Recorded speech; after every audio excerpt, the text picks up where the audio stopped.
Hello, ladies and gentlemen. It's Mrs. Croft here. Welcome to 5.2. 5.2 is going to be nice and short and to the point because it is something that you have already done.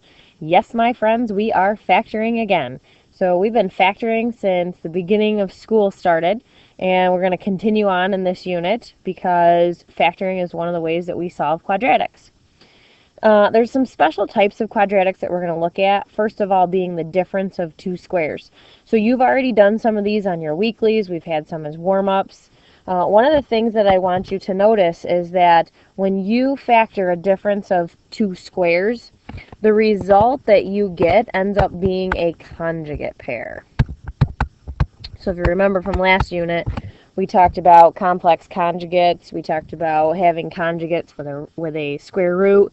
And it was one of the ways that you rationalized your denominator. So when you factor a difference of perfect squares, you're factoring it into a set of conjugate pairs. So if I wanted to factor x squared minus 25, I would factor it x plus 5, x minus 5. Now, if I was to factor 36 minus b to the fourth, remember, when you are factoring the difference of two squares, when the front of the parentheses, you want to be 36. So 6 times 6 is 36. You can also kind of think of it as what's the square root of the term.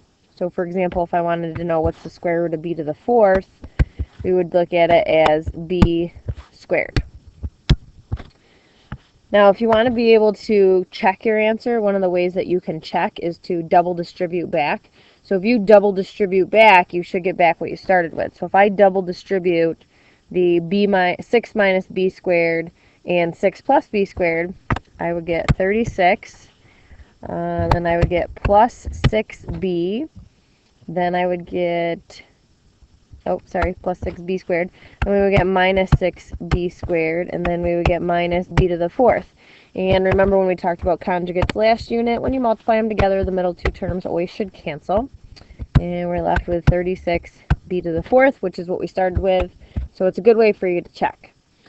All right, so C is going to factor A minus, let's see, what times itself would give me 9b squared. I'm going to go with 3b on that one. Okay. And 100x squared minus 9. Then I go with 10x minus 3 and 10x plus 3. Now, if you can recognize a difference of perfect squares when it comes to simplifying rational expressions and solving rational equations, your life will be a lot easier. So always keep an eye out for those. In the next section, it says to factor a polynomial. I always tell you guys, when you're looking at factoring, you should always keep your eye out for the greatest common factor. So that's going to be your GCF. Always keep an eye out for one of those. If you can take out a GCF, it's going to make your life a lot easier. Checking for a difference of two squares. Okay, and there's some other things going on here. We got three terms, reverse FOIL, double distributing. Some of you like to use the box method. All different ways that you can factor a polynomial. All of them work in different ways, some better than others. You're going to have to find the way that works best for you. And if you're having trouble with it, let me know, and I can give you a couple other ways to try and factor that may help. All right, just a little review for factoring here. You're looking for two numbers that would give you a product of 22 and a sum of negative 13. So if you start going through your factors of 22, let's see, we got 1 and 22, 2 and 11. Pickings are slim, so I know both my terms have to be negative. Obviously, 1 and 22 isn't going to add up to 13, so we're going to have to go with 11 and 2. Remember, you can always double distribute back, FOIL it out, to see if you come back with what you started with. It's always a good way to check it. B, got GCF there, so take out the 2. Now, remember, you're going to still have a trinomial left here. Okay, so you don't want to jump into a GCF and then two sets of parentheses. You want to take out the GCF and then tell me what's left over. Then, once you take out the GCF, then you can just factor what's inside the parentheses. So when you pull out a GCF, I should see GCF, a large set of parentheses, then the GCF, and your two sets of factors. Okay, we're looking at product of negative 32, sum of negative 14, negative 16, and positive 2. We're going to work there. All right, why don't you guys go ahead and try C and D now. All right, hopefully your answers match up with mine. One thing I wanted to point out to you with letter D there is if you'll notice I pulled out a negative 3 for my GCF here. I don't like to factor when my x squared term is negative, so if I can take out a negative GCF, it makes my life a little easier when I go to factor. So something to keep in mind when you're looking at those GCFs. All right, once we take a quadratic equation and set it equal to 0, one of the ways of solving it, finding the roots, okay, remember we had talked about the roots the other day a little bit when we were graphing.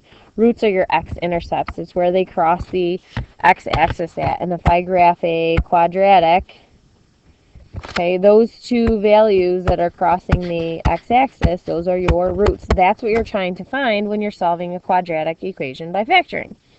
So if I go ahead and factor this, okay, looking for two terms that multiply to negative 75, add up to 10. I'm going to go with positive 15 and negative 5. Now, that's just like we did in the first section up above. Now you're going to go one step further. You're going to take each factor and you're going to set it equal to 0. Okay, so we go ahead, set those equal to 0, and we solve for x.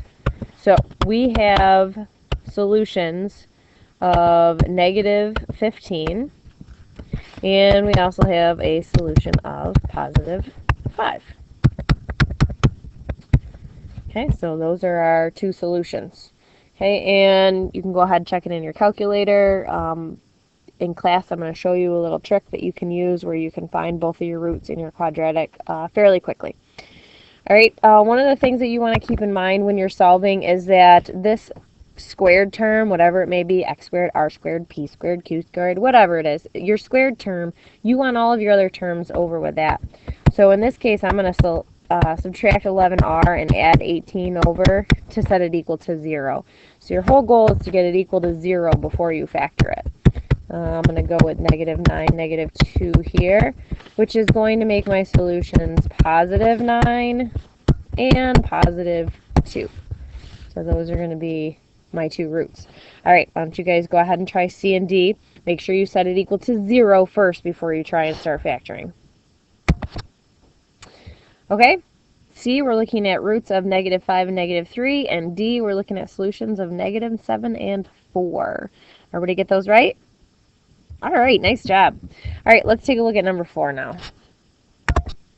If you'll notice in number 4, part A does not have a GCF, but it has a coefficient or a value for your squared term of 6. So when we factor these, and we've done them in class before, remember if I need a 6x squared, I've got to have either 1 and 6, so I'll factor the 6, I get 1 and 6, or 2 and 3. And this really is a guess and check method. So I'm going to go with 2x and 3x in the front here. May work the first time, may not. We'll find out. Then I need factors of 35. I'm going to go with the obvious one of 5 and 7. Okay, so far I know that 2x and 3x is 6x squared. I know that 5 times 7 is 35. What I need to figure out is how can I make these two multiply together and possibly add up to negative 1. So if I multiply inside here, I get 15x, and on the outsides I have 14x. Well, it just so happens that if I put a negative on that 15 and a positive over on the 14, then I would come up with a negative x value in the middle. So that's one of the ways that you can figure out how your signs go. You can plug your numbers in, check the inside products and the outside products, find out if you can make them by putting a positive or negative sign somewhere, if you can make them add up to that middle term that you started with in the beginning. Now, letter B turns out to be nice because it has a nice GCF. What's the GCF? Good, 4. So we're going to take a 4 out of everything. So that ends up leaving us with x squared minus 4x minus 21. We no longer have an a value that's greater than 1. So we're going to go ahead and factor that. Factors of 21. Good, 7 and 3. So minus 7, positive 3. And we are done with that one. All right, last two. Number 5, notice your a value is greater than 1. So when I start out, I need to figure out how I can multiply and end up with 5x squared. Well, there's really only one way you can do that, x and 5x. And let's see, I've got to try and figure out factors of 21. Let's go 7 and 3. Now, because I have a negative sum and a positive product in my equation, I know that both of my signs have to be negative. So now I'm just going to double check and make sure that this is all going to work out right. So I got negative 35x there, negative 3x there. If I combine all that, I end up with not negative 22. Okay, so now we've kind of got to check things over again. So when I look at this, I say, all right, I was supposed to have a negative 22 in the middle. But if I have a negative 35 and a negative 3, that gives me a negative 38x, and that definitely doesn't work. So now I've got to rethink some of my factors. Now I know that I have to have an x and a 5x, and I know that I need a 7 and an x and 5x, but I got to figure out how else I can make this work.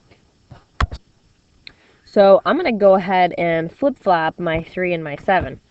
So let's try 3 over here and 7 over here and see if that works. So this gives me negative 15x. This gives me negative 7x. Hey, that works out much nicer. That gives me a negative 22x. So you might have to play around with these a little bit until you figure out the right combination of your factors. So we got x minus 3, and we got 5x minus 7. Okay, so it looks like we're having roots of 3 and 7/5. If anybody can't figure out how I got that, what I did was when I took 5x minus 7 equals 0, I added 7 to both sides.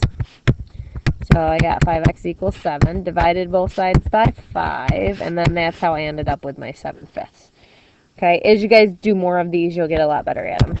And you'll quickly see how what your roots should be. Alright, last one. Why don't you try this one on your own? And I will tell you that both of your answers should be fractions when you get done.